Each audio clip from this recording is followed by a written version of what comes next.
समय की मार है कि लोग आज कैकेयी के नाम पर ही अपनी बेटियों का नाम नहीं रखना चाहते। पर रामायण की दृष्टि में कोई हमसे पूछे कि रामायण में सबसे बढ़िया पात्र किसका रहा माताओं में, तो माताओं में जो समर्पण कैकेयी ने किया वो किसी और मैया ने नहीं किया। हाँ, कैकेयी ने जो समर्पण राम के प्रति किया वो किसी ने भी नहीं किया। बालकाल में एक बार राम जी खेल रहे थे और खेल खेल में राम जी ने कैकेयी मैया की आंखों पे हाथ रख दिए। माता तो सब जानती, लेकिन मैया कैकेयी खेल करने लगी तो राम जी ने आवाज बदल करके कहा, बताओ मैं कौन हूं। अच्छा भरत आ गया। भरत, कैकेयी मैया तो पहचान गई थी। भरत आ गया। भरत झूठ बोल दिया। राम जी खिलखिला कर हंस पड़े, मैया तू हार गई है, हम भरत नहीं हम तो राम हैं। अच्छा हाँ हम हार गए बेटा। राम जी बोले, मैया आप हार गई तो हमें कुछ मिलेगा? हाँ हाँ हाँ मांगो। राम जी बोले, मैया जो हम मांगने जा रहे हैं सावधानी पूर्वक सुनना। हम ऐसा मांगने जा रहे हैं कि जिससे हो सकता तुम्हारा सुहाग भी उजड़ जाए, लेकिन आपको देना पड़ेगा। कैकेयी कहती, राम अगर तुम्हारी प्रसन्नता के लिए मुझे एक बार नहीं 1000 बार अपने सुहाग को और अपने आप को उजाड़ना पड़े तो मैं तैयार हूं।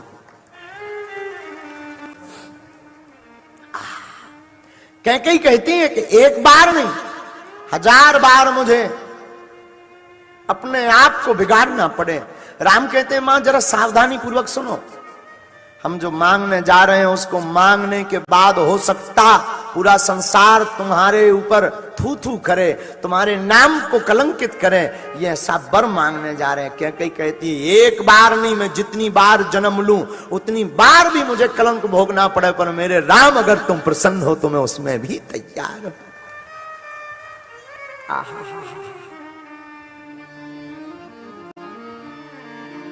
पता है राम जी ने क्या मांगा? राम जी ने कहा, मां आप हमें वचन में देना चाहती तो एक ही बात दीजिए। आपके 2 वरदान उधार डले पिताजी से, तो जब मांगने की बारी आवे, जब पिताजी हमें राजा बनाने लगे, उसी वक्त आप पिताजी से भरत को गद्दी मांग लेना, हमें वनवास मांग लेना। कैकेयी कहती है, राम ऐसा अपराध मत करवाओ, हमें कोई दिक्कत नहीं है। तुम्हारी प्रसन्नता के लिए राम मैं कुछ भी करने को तैयार हूं, पर भरत को गद्दी में मंगा भी लूं मुझे कोई दिक्कत नहीं, लेकिन तुम मुझसे दूर मत होना ना। पता है राम जी क्या बोले? मैया अगर तुम नहीं मांगोगी ना तो मेरे अवतार का जो कारण है ना वो पूर्ण नहीं होगा।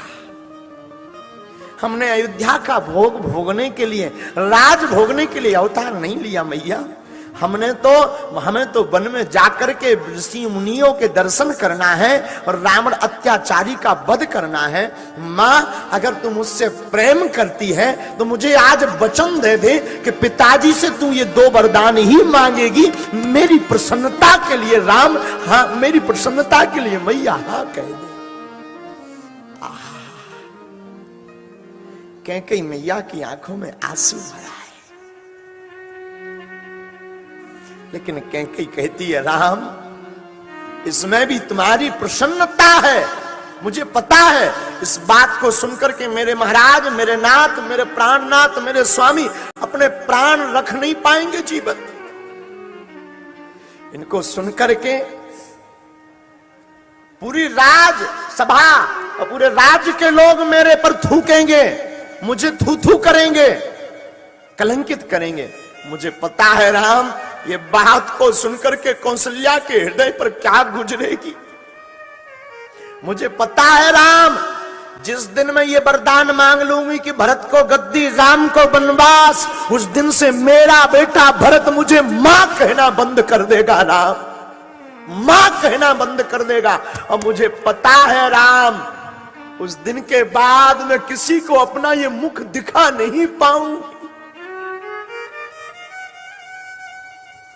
उस दिन के बाद राम, मैं अपना चेहरा किसी को नहीं दिखा पाऊंगी, लेकिन तुम्हारी प्रसन्नता है राम। हे राघव, हे रघुनाथ, हे रघुवीर, हे रघुनंदन, हे अवधपति, हे राघव, हे राम, तुम्हारी अगर प्रसन्नता है तो मैं वचन देती हूं कि मैं भरत को गद्दी और राम को वनवास मांगूंगी। मां के आंसू राम जी अपने हाथ से पहुंचते। आप लोगों ने सुना यह है कि कैकेयी ने कुबुद्धि की, आपने पढ़ा यह है कि कैकेयी ने कुबुद्धि की। मेरी बुद्धि कहती है कैकेयी जैसी मां ही नहीं हुई। और साधो, कैकेयी निंदनीय नहीं है, रामचरितमानस की कैकेयी हमेशा वंदनीय है। कैकेयी निंदनीय नहीं है, कैकेयी की निंदा घोर पाप है, क्योंकि कैकेयी ही वो है जिसने राम को मर्यादा पुरुषोत्तम भगवान बनाया। कैकेयी ही वो है जिसने राम को राम बनाया, और कैकेयी ही वो है जिसने वन में राम को भेज करके रावण जैसे अत्याचारियों से ऋषि मुनियों को बचाया। न कैकेयी वरदान मांगती, न राम जी बन जाते, न रावण का वध होता, न ऋषि मुनियों को दर्शन होती। कैकेयी बंदनीय है। एक बार की कथा हमें स्मरण है, राम जी बचपन में कैकेयी मां के साथ ही सोते थे। हाँ महाराज, कैकेयी मां के साथ ही सोते, कभी नहीं सोए कौशल्या मां के साथ। बचपन से ही हमारे राम कैकेयी मां के साथ सोया करते थे। एक बार कौशल्या को लगा कि सब माताएं अपने अपने लाला को लेकर के सोती हैं, मैं आज अपने राम को लेकर के क्यों ना सोऊं। तो शाम के समय राम जी को, रघुनाथ जी को कैकेयी के घर से, कैकेयी के भवन से, कैकेयी के कमरे से, कैकेयी के कक्ष से राम को कौशल्या लिवा लाई। कहा राम आज तुम हमारे पास रहोगे। राम जी ने कहा ठीक है मैया। राम जी आए, मां के बगल में लेट गए। रात मध्य पहुंच गई, 12 बज गए, पर राम जी को नींद नहीं आई। यहां से वहां करवटें लें, कभी जमुहाई लें, कभी खुजली करें राम जी। तो मैया कौशल्या ने पूछा, राम तुम्हारी तबीयत तो ठीक है ना, तुम ठीक हो ना, तुम रोज इतनी देर तक जागते हो। राम जी बोले नहीं मैया, मैं बहुत जल्दी सो जाता हूं। राम आज तुम इतनी देर तक क्यों जग रहे? राम जी बोले मैया सच सच बोलूं? हाँ सच बताओ ना। राम जी बोले मैया जब तक मैं अपनी कैकेयी मैया के बगल में ना सोऊं तब तक मुझे नींद नहीं आती। कौशल्या की आंख भर गई। कौशल्या की आंख में आंसू आकर के बोले राम धन्य है कैकेयी, धन्य है कैकेयी, जिसने तुझे इतना लाड़ दिया कि उस लाड़ के बिना तू रहता नहीं है। धन्य है तू और तेरी मां कैकेयी। और सच कहूं तो इस बगल में लेटाने का, सुलाने की भागीदार तो कैकेयी ही है। राम जी का हाथ पकड़ा कौशल्या ने, हाथ पकड़ करके, राम जी का हाथ पकड़ करके कौशल्या आई और भवन खोला। तो सोचा राम जी सो नहीं पाएंगे, रात खराब जाएगी, तो जाकर के कैकेयी के भवन में ले जाकर के राम को लिटा दें, राम को सुला दें, राम को छोड़ दें। ये तो कैकेयी का प्यारा है, कैकेयी के साथ ही रहेगा। लेकिन तब तक एक नजारा कौशल्या देखती है तो जमीन खिसक जाती है पैरों तले की। क्या देखती हैं?